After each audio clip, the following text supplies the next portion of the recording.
It is 1955 in Foshan, and a telephone rings. On the other end of the line is a voice trembling with anger and desperation.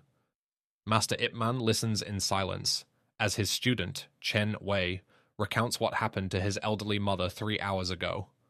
What Ip Man will do in the next 8 seconds will become legendary among Wing Chun practitioners. Because Master Ip will show everyone what true mastery really means. Chen Wei is a 34-year-old man who has been training with Ip Man for 6 years. He works at a pharmacy in Foshan, a quiet man who chose Wing Chun not for fighting, but for discipline and inner peace. His mother, Mrs. Chen, is 67. She has lived with her son since her husband passed away.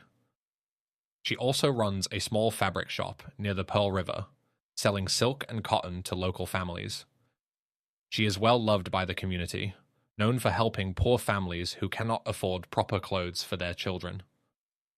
One morning, 3 men enter her shop. It's clear they aren't customers. They are collectors for a local gang expanding their extortion racket in the merchant district. The leader is Huang Da, a man in his early 30s known for his cruelty. With him are 2 young men in their 20s, eager to prove themselves through violence. Huang Da looks at Mrs. Chen. "I heard you're doing quite well for yourself. I've never visited you before, so I thought I'd stop by," he says.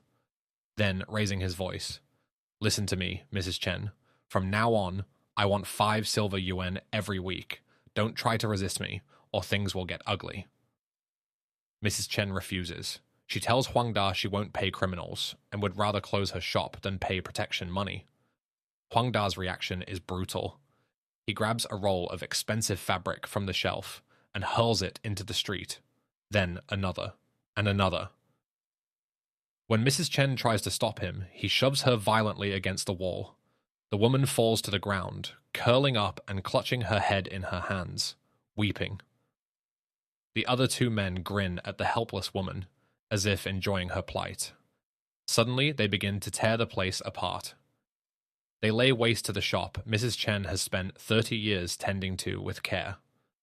Other shopkeepers watch from outside with terrified eyes, too afraid to intervene. However, one of them gathers his courage and bursts into the shop. This is an elderly man who has known Mrs. Chen for years. Before he can even say, "Stop, don't do this," Huang Da lands a punch on the old man's face, followed by another. The old man's nose breaks, and blood gushes out. With this act, Huang Da sends a message to all the other merchants. If you interfere, this will be your end. Meanwhile, a young boy who witnessed the events runs to Chen Wei's pharmacy and tells him everything.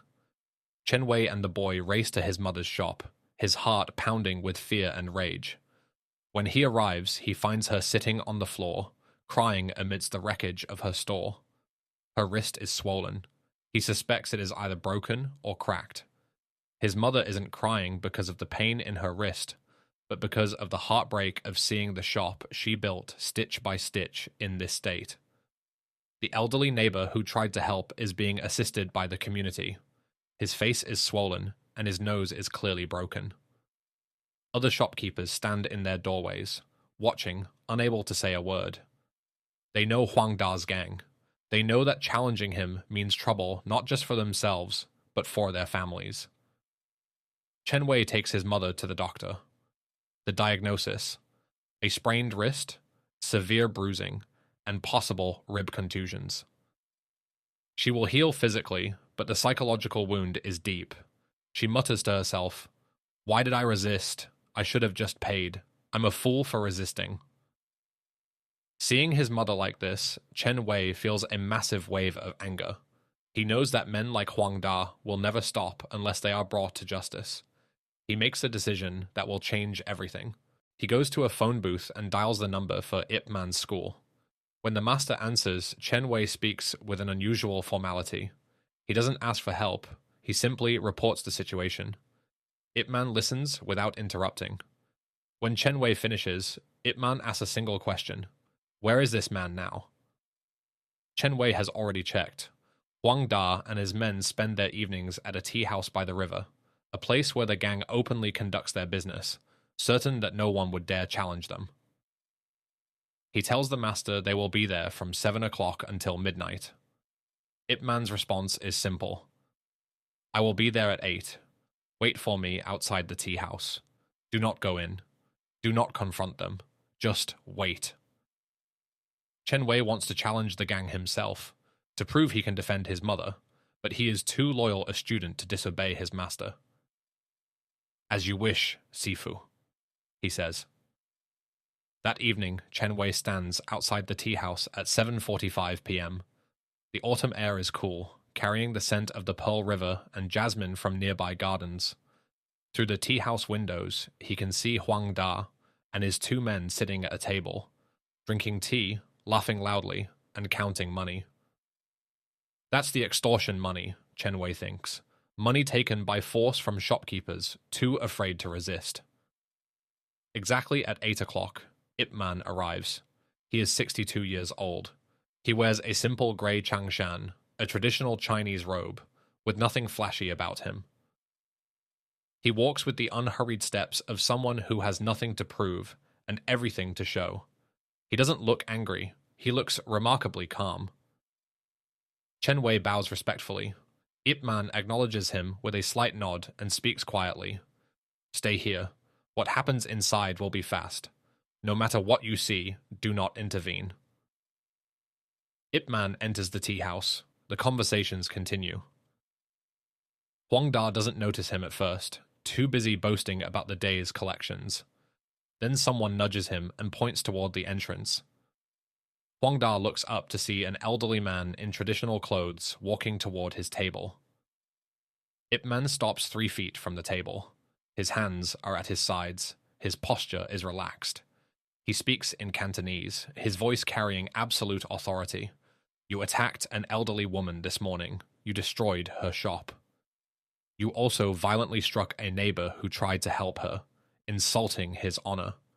I have come for the consequence of this situation. Huang Da stands up abruptly, his chair falling over. He is taller, broader, and much younger than Ip Man. The other 2 men stand up as well. Huang Da says contemptuously, Old man, you should go home. This is none of your business. If you don't want to experience what that woman did, get out of here. Ip Man doesn't react to the words. I am giving you an opportunity. Apologize to Mrs. Chen. Cover the cost of her shop. Return the money you extorted from the merchants in this district. Leave Foshan. Do this, and what is about to happen won't be necessary. Huang Da laughs, a cruel, mocking laugh. You think you can threaten me? You think I won't break your bones just because you're old? The tea house falls completely silent. Other customers watch anxiously. Some recognize Ip Man and know his reputation, sensing that something significant is about to happen. Others only see an old man making a terrible mistake. Huang Da reaches out for Ip Man, aiming to grab him by the collar and throw him to the floor in front of everyone. But the entire encounter lasts only 8 seconds. Ip Man evades the movement with a lightning-fast maneuver. His hand intercepts and redirects Huang Da's reaching arm, using Huang Da's own momentum against him. Simultaneously, Ip Man's other hand delivers a chain punch to Huang Da's chest. 3 rapid-fire strikes. Every hit targets the exact same spot, the accumulated force collapsing Huang Da's ability to breathe. He staggers back, gasping for air, his face turning from arrogance to shock. The first man moves to help his boss. He swings a heavy punch at Ip Man's head. Ip Man shifts his weight, the punch whistles through the air, and in the same motion, Ip Man's palm strikes the man's elbow joint. There is the sound of a snap. The man collapses to the floor, screaming and clutching his arm. The second man is smarter. He grabs a teapot from a nearby table, planning to use it as a weapon. But being smart is not the same as being skilled. Ip Man's foot sweeps the man's supporting leg with a hard strike, sending him to the floor. The man hits the ground, hard, the wind knocked out of him. Huang Da has recovered enough to fight again. He pulls a knife from his belt, a small blade for close combat. It changes nothing.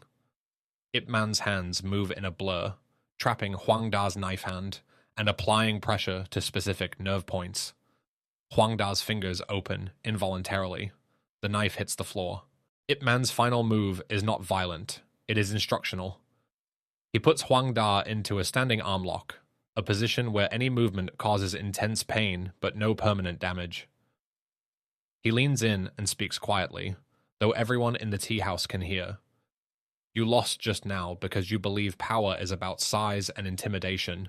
You are wrong. Real power is about discipline. Real power is about control. What you do to others can be done to you. Never forget that. He releases Huang Da, who sinks to his knees, clutching his arm and struggling to breathe. The entire encounter, from the first contact to this final lesson, lasted exactly 8 seconds. 8 seconds that felt like an eternity to those watching.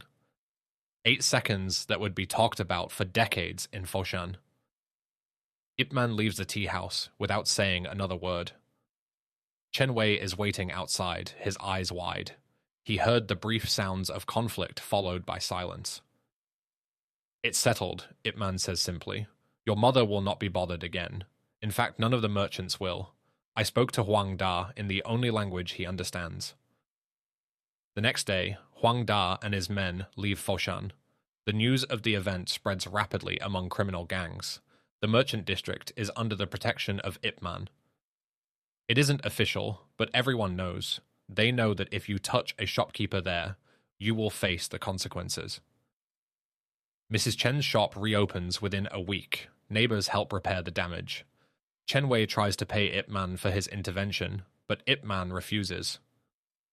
You are my student, he says. Whenever you need help, I am by your side. The following week during training, Ip Man gathers his students and speaks of that night. He says, violence should always be the last resort. But when it becomes necessary, it must be fast, precise, and balanced. In those 8 seconds, the price for the disrespect shown to a helpless woman was paid. You must always prioritize respect, honor, and kindness, and stand by the side of the righteous and the oppressed. Mrs. Chen lives for 15 more years after that incident. She runs her fabric shop until she is 82, never paying protection money again and never facing violence. When she passes away peacefully in 1970, Chen Wei finds a letter she had written to Ip Man. She thanks him not just for defending her, but for teaching her son the difference between revenge and justice. The letter reads, "You could have killed those men in 8 seconds. Instead, you gave them a lesson in 8 seconds. That is what mastery is." Today, Wing Chun schools around the world tell this story, not to promote violence, but as a reminder that martial arts at the highest level is about protecting the vulnerable, using skill responsibly, and that true strength is measured not by who you can defeat, but by who you choose to defend. So, here is the question for you. When you see injustice, do you look the other way? Or do you become the person who steps forward, using your skill and strength to protect those who cannot protect themselves? When your 8 seconds come, what will you do?